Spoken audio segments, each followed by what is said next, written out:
Teori tiga kebutuhan atau biasa disebut teori kebutuhan merupakan teori dari salah satu seorang profesor di Harvard yaitu David McClelland. Ia merupakan seorang profesor yang melakukan penelitian selama 30 tahun untuk mengetahui tentang apa itu motivasi. Ia berusaha untuk memahami sifat manusia dan membuat alat ukur untuk menentukan manusia menentukan pilihan. Motif utama seseorang itu adalah berprestasi, maka mereka akan berusaha semaksimal mungkin dan mereka akan menjadi lebih baik untuk mencapai prestasi tersebut. Jika motif utama seseorang adalah kekuasaan, mereka termotivasi untuk mempengaruhi orang lain dan mengambil kendali. Motif ini berharap untuk termotivasi, mendelegasikan tanggung jawab, dan mempengaruhi orang-orang di sekitar mereka. Jika motif seseorang adalah afiliasi, pada dasarnya mereka akan termotivasi oleh koneksi sosial, serta motivasi untuk menyesuaikan diri dan menyenangkan orang lain, serta menghargai hubungan mereka dengan rekan sejawat. Assalamualaikum warahmatullahi wabarakatuh. Selamat pagi semuanya. Perkenalkan, saya Angelica Vanuel Kristi selaku moderator pada acara pada pagi hari ini. Baik, di sini kita akan melakukan wawancara mengenai 3 motivasi dalam pengembangan kepribadian. Nah, tentu saja kita di sini menggunakan narasumber. Nah, narasumber yang kita akan wawancarai yaitu dengan Bapak Sumbul Wahyudi, ahli media keperawatan selaku pemilik Rumah Khitan Islami. Nah, tentunya beliau sudah menggeluti pada bidang ini sejak tahun 2005-nya. Tentu beliau sudah kompeten ya di bidangnya. Tanpa berlama-lama lagi, waktu dan tempat saya persilahkan untuk MC memulai acara pada pagi hari ini. Baik, terima kasih kepada Mbak Angelica Vanuel Kristi selaku moderator yang telah memberikan waktu kepada saya.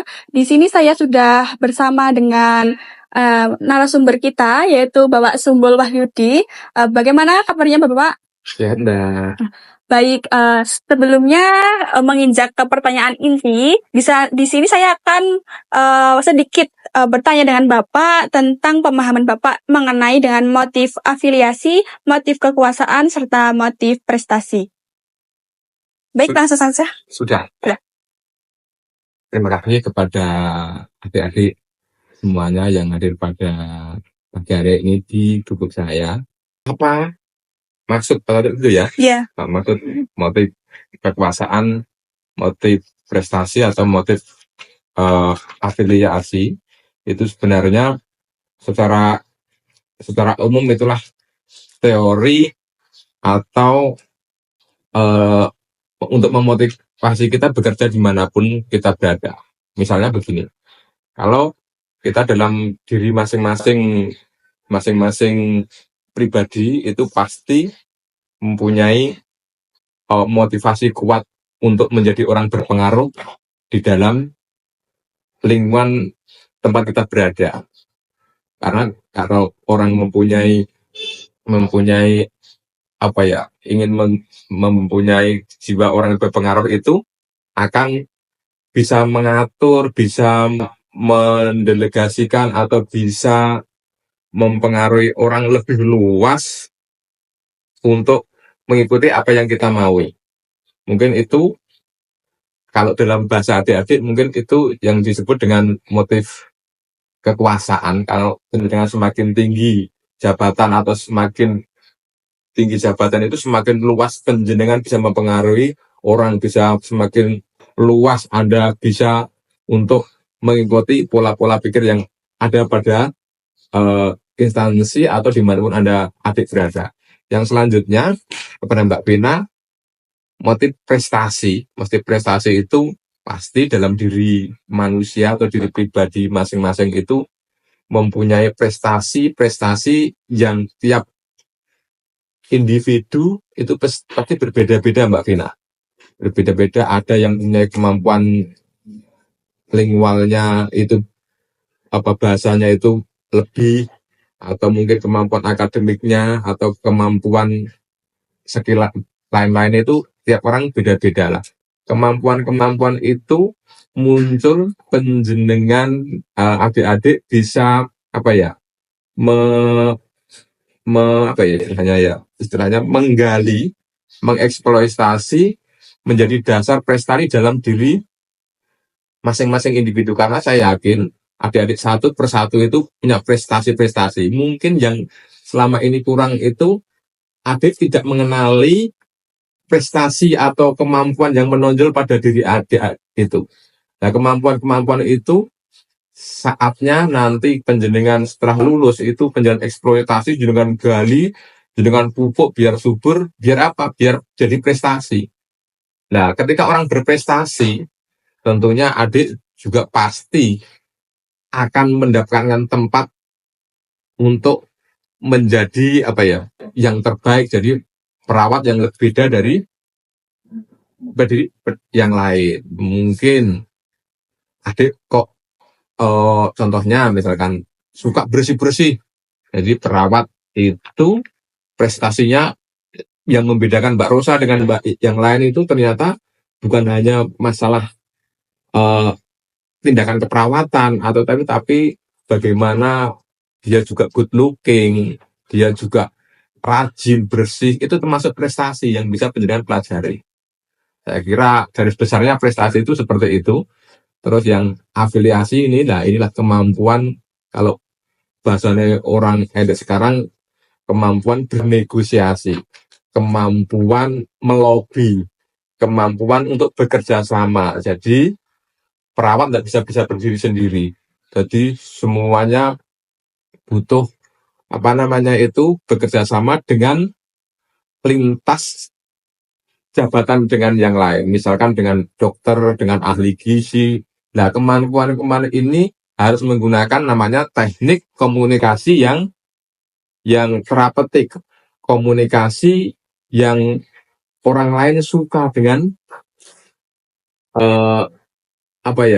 cara bicara kita yang bisa memikat. Mungkin tidak ketika ada Mbak ini nanti disuntikkan ya, iya Pak, hanya batas seperti itu. Tapi kita harus menggunakan sapa, senyum, itu ya itu nanti pelajaran-pelajaran itu yang adik harus kembangkan, yang membedakan antara satu perawat dengan perawat yang lain. Biar apa? Biar penjenengan bisa bekerja sama dengan semua lintas profesi di rumah sakit, di klinik atau manapun. Karena tiga ini kekuasaan, prestasi atau afiliasi ini harus mutlak dimiliki oleh tenaga kesehatan, perawat.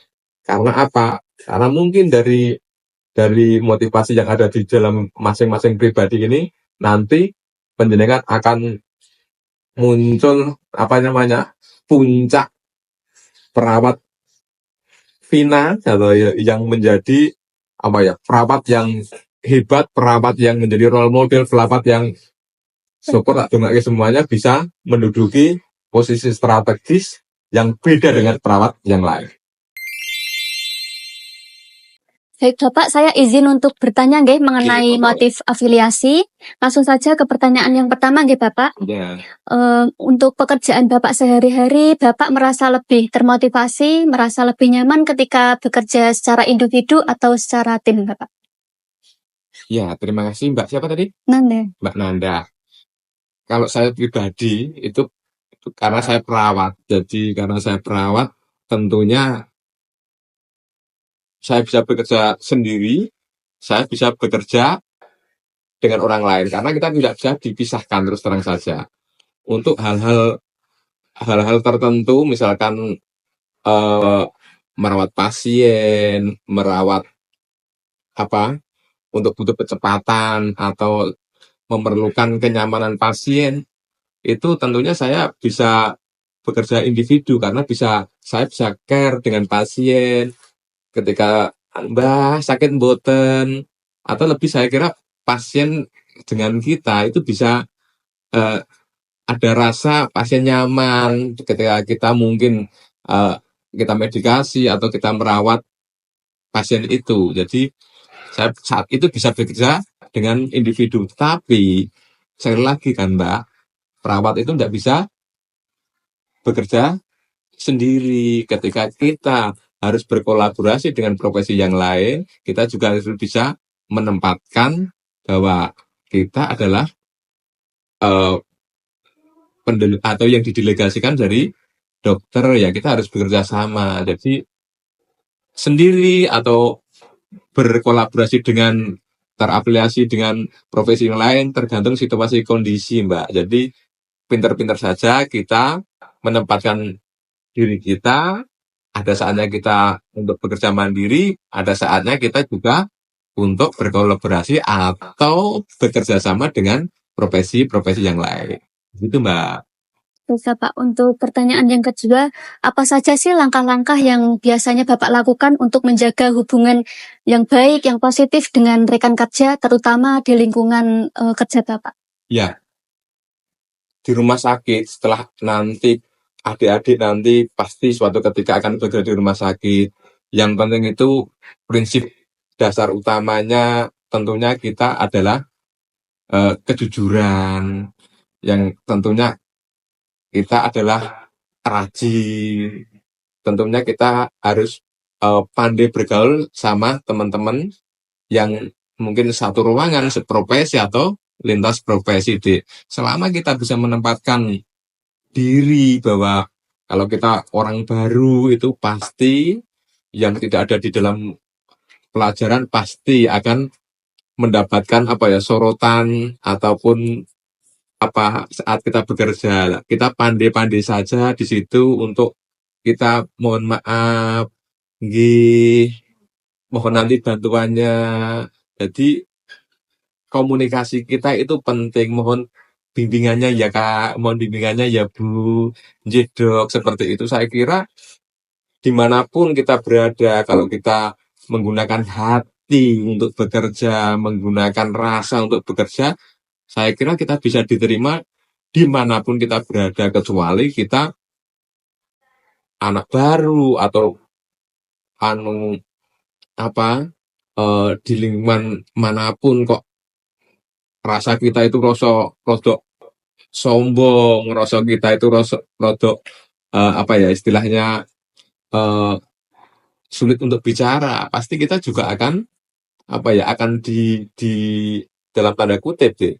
Jadi sekali lagi komunikasi dari hati, insya Allah kita bisa diterima kok dimanapun. Kita bisa kok menjadi rekan baru atau menjadi tim yang solid di rumah sakit atau dimanapun tempat bekerja kita nanti, Dek. Baik, terima kasih Bapak atas jawabannya mengenai motif afiliasi, nggih. Selanjutnya akan diteruskan penulisnya.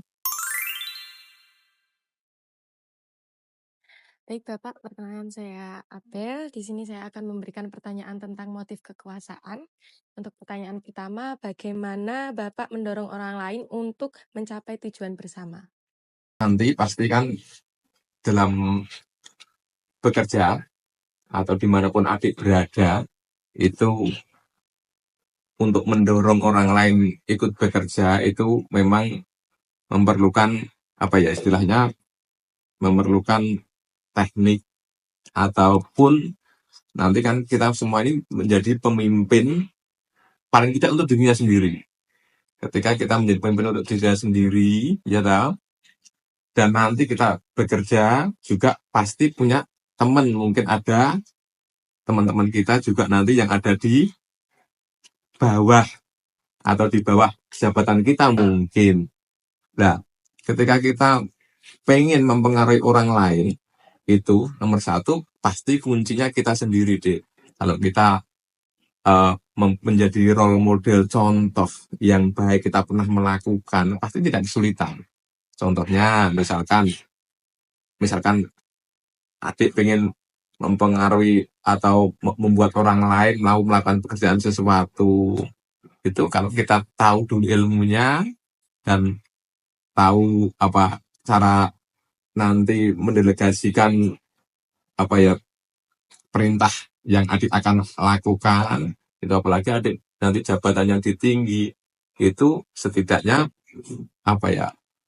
untuk mempengaruhi banyak orang lain itu macam-macam caranya. Mungkin dari komunikasi penjenengan yang bisa dilihat oleh anak buah adik nanti misalkan. Yang kedua, mungkin dari cara berpakaian adik, mungkin kok itu Mbak siapa? Abel. Mbak Abel itu orangnya penampilannya bersih, wangi, cara menegur pasiennya juga dengan hati ibu, nopo yang diraoske nopo bu, pripun raose bu, itu kan contoh-contoh role model. Pasti ketika panjenengan mempunyai jabatan apapun di lingkungan tempat adik nanti, pasti orang-orang di sekitarnya pasti ikut pengaruh panjenengan, cara komunikasi panjenengan. Tapi nek panjenengan judes, panjenengan bekerja itu istilahnya sembrueng, buat bahasa Jawanya itu pasti juga untuk menjadi role model atau panjenengan mempengaruhi orang lain juga akan kesulitan, karena sekali lagi motif kekuasaan panjenengan nanti jabatan untuk berada di jabatan tertentu, keberhasilan yang utama adalah panjenengan yang melangkah dari tangga-tangga di bawahnya itu. Kalau kita mempunyai ideal yang pengen menjadi menjadi seorang perawat yang benar-benar itu, karena nek jabatan hanya sebatas jabatan tapi tidak menggunakan dengan hati, tidak tahu step-stepnya, pasti kita menjadi perawat yang asal-asalan. Tapi kalau kita bisa belajar dari tangga, kita akan bekerja dengan hati, pasti kita akan bisa mencapai tujuan yang diinginkan. Dengan apa? Karena kita nanti objeknya adalah pasien. Objeknya adalah pasien, objeknya manusia yang sama punya hati seperti kita. Gitu, Mbak. Baik, penjelasannya mudah dimengerti. Iya. Selanjutnya untuk pertanyaan kedua, dalam hal pengembangan diri, apakah Bapak terdorong oleh keinginan untuk mengatur atau membimbing orang lain? Pasti semua manusia pada periode tertentu pasti pengen mempunyai cita-cita seperti itu.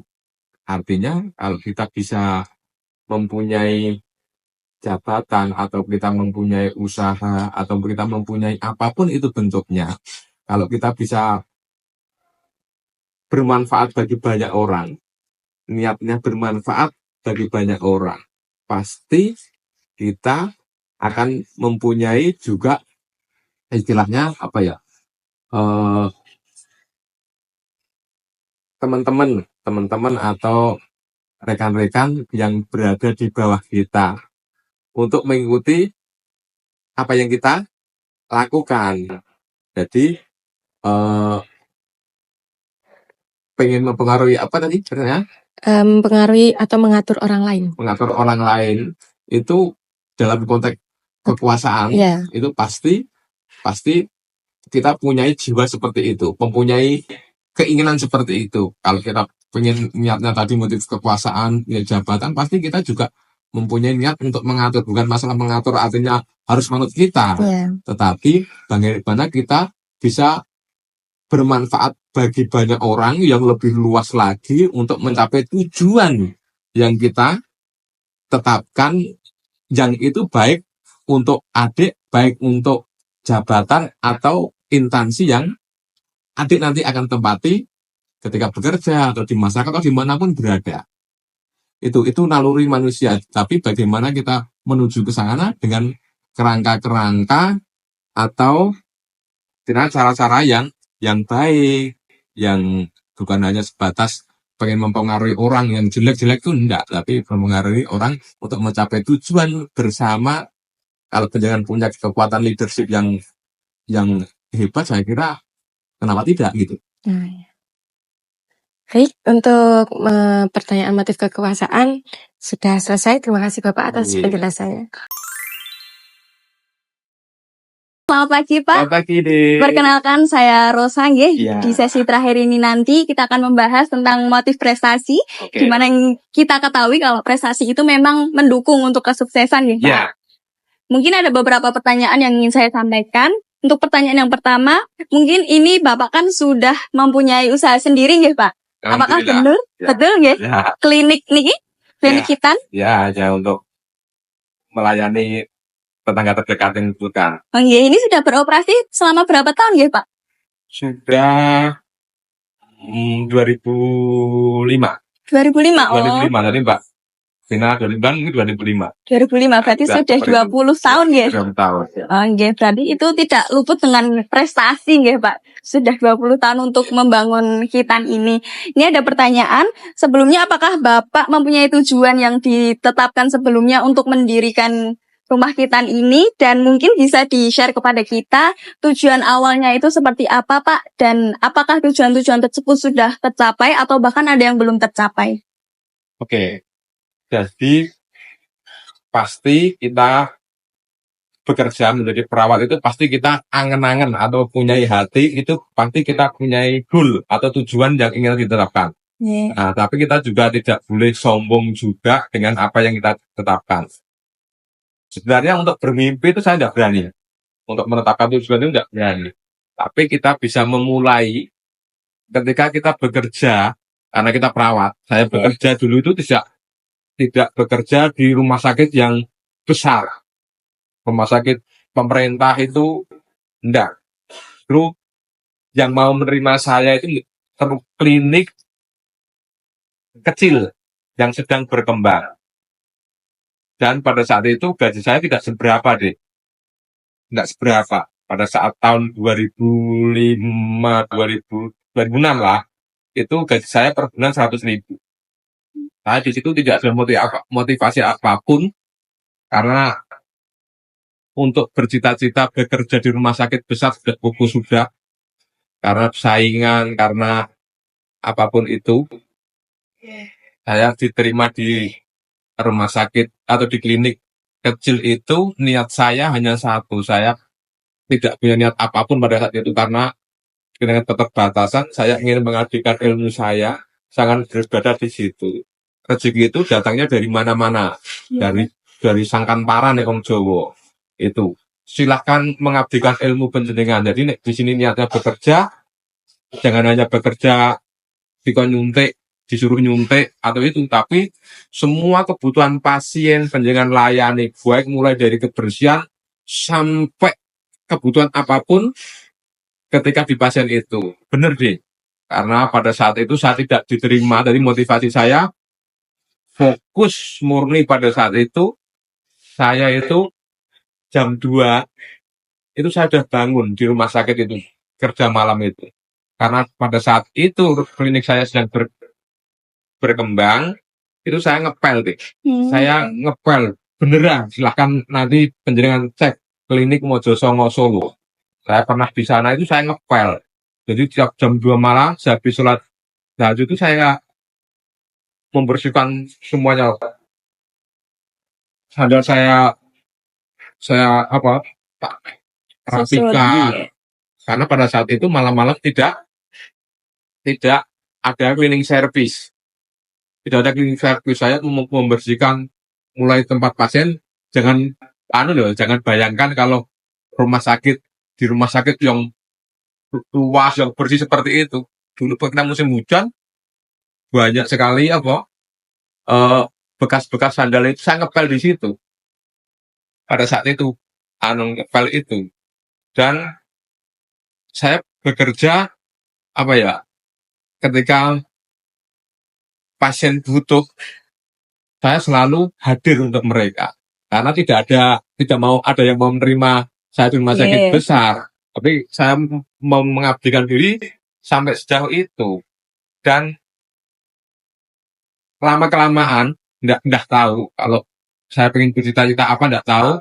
Mungkin sampai sejauh ini bukan karena saya yang hebat atau itu, karena saya kira saya modal prestasi akademik enggak akan jalan. Jadi enggak bisa panjenengan atau kita semua mengandalkan saya IPK 4. Itu belum tentu bisa bekerja.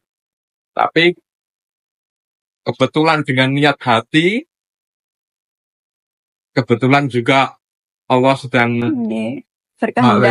buat kemudahan-kemudahan sampai dari titik seperti saya sejauh ini, walaupun ini diukur kesuksesan relatif, tapi untuk pencapaian diri saya seorang perawat yang ada di desa, ini saya syukuri aja deh.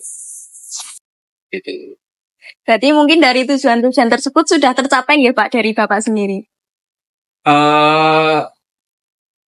pada bagian tertentu ada yang capek, ada yang belum, ya itu banyak bersyukur saja. Oke, Jadi betul. ya mula apa tuh tujuannya itu? Tujuannya ya bisa mengabdikan ilmunya, Iya, itu betul. bisa bermanfaat bagi orang lain, banyak orang gitu. Ya tujuan-tujuan ya pasti manusia punya keinginan-keinginan, tapi ya udah kita step demi step mensyukuri setiap proses, setiap langkah sehingga kita ya harapannya bisa sampailah pada Iya, yang kita inginkan gitu ya. iya, betul. Setiap usaha pasti kan ada keberhasilan dan kegagalan ya Pak. Mungkin dari Pak Sumbul pernah mengalami kegagalan dan bagaimana upaya Bapak atau mungkin respon Bapak untuk menghadapi kegagalan tersebut Pak? Gagal berkali-kali. Saya dulu pengen bekerja di rumah sakit negeri, Ya. gagal. Saya pengen bekerja di rumah sakit, itu gagal semuanya. Tapi sekali lagi, ternyata saya ini istilahnya dibentuk dengan kegagalan itu. Allah selalu memberikan bahwa kita pengen bentuk jadi pribadi yang hebat. Jadi Iya. adik ini juga sama. Tidak mungkin semua yang adik inginkan itu akan Tercapai. tercapai. Tapi percaya satu hal, bahwa yang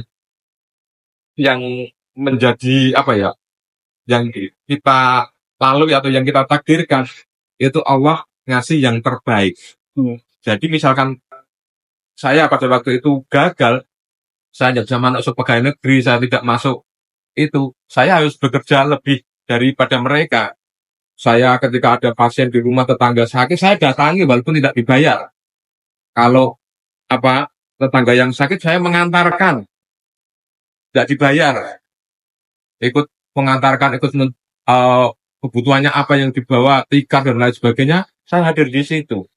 Saya hadir untuk mereka, benar-benar mereka, dan saya harus beda dengan perawat-perawat yang sudah mapan.